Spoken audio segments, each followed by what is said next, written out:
Abdu in the traffic jam.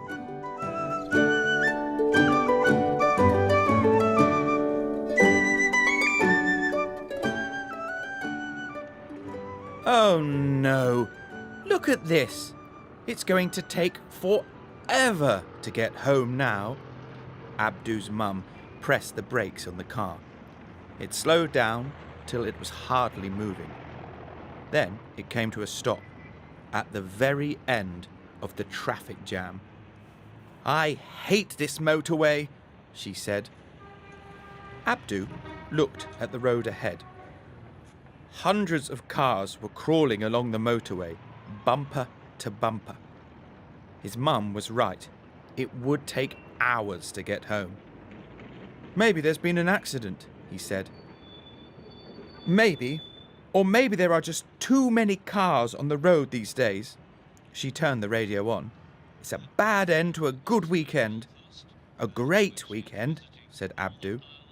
They'd been to stay with family up in Manchester. Now he was tired. He wanted to go to bed. He had school tomorrow. But he couldn't go to bed until he had done his homework.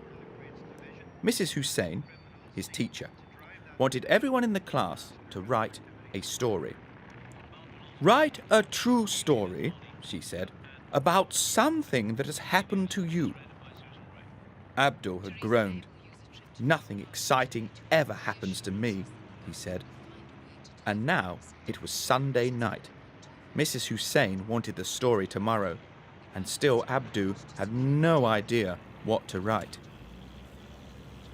Mum kept moving the car forward, bit by bit. The motorway was packed. There were 3 lanes full of cars, lorries and vans. Mum was in the middle lane. The left lane had the lorries. One was much taller than all the others. The back part of it was a metal container, painted dark green. There was no writing on it. Abdu rolled down his window. The evening was warm.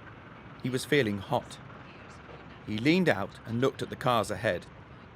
Their brake lights flashed red, on and off, on and off. Suddenly, there was an almighty thumping sound, deep and metallic, like someone had hit an enormous drum. "What was that?" said Abdu. "Was it thunder?" "I didn't hear anything," said Mum. She moved the car forward a bit more.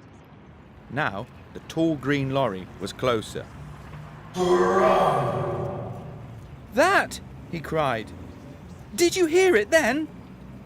"No," said Mum. "Turn down the radio. You'll hear it then." She turned it down. "There! It was really loud that time. You must have heard it." "No, love. I think you're dreaming." Mum turned the radio up again. The tall green lorry came closer. It was no more than 50 meters away now, on Abdu's left. This time, the lorry moved. Abdu saw it clearly. The whole of the container shook. There was something inside it. There had to be. There was something inside, banging against the wall and making the drumming sound. Abdu saw the metal move. The side of the lorry had a dent now, like something had punched it from inside. What on earth?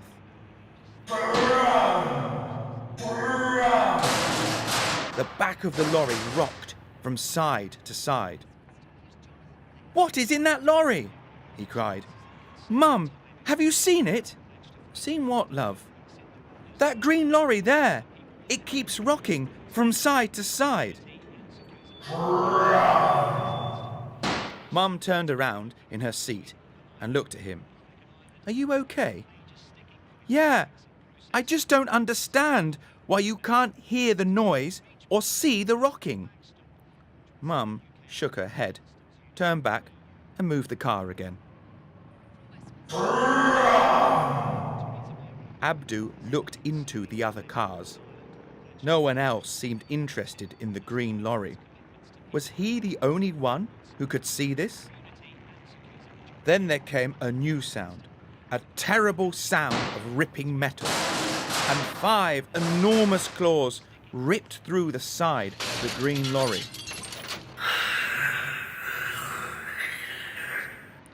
It came again, but this time it was the roof of the lorry.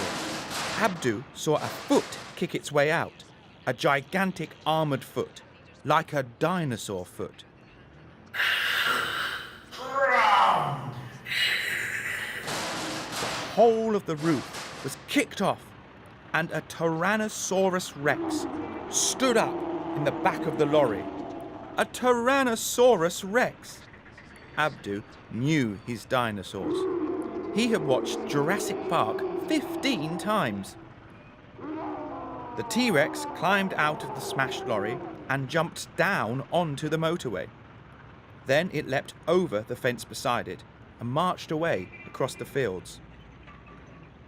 Abdu looked again at the cars all around him. No one had seen it. Unbelievable! Mum moved the car forward. Now they were creeping past the green lorry. Abdu stared at the metal, ripped where the claws had sliced through. The lorry driver didn't look worried. He was eating an apple. Abdu leaned out of his window. Mister, you've lost your dinosaur. I saw it escape. It ripped the roof off and ran away across the fields. The lorry driver looked at him in horror. No, he wailed. Really? Then I'm in trouble. That is the second T-Rex I have lost this week. Abdu fell back in his seat. What a crazy thing. But he hadn't imagined it. It really had happened. And it would make a great story. He pulled his homework book out of his bag, found a pen, and began.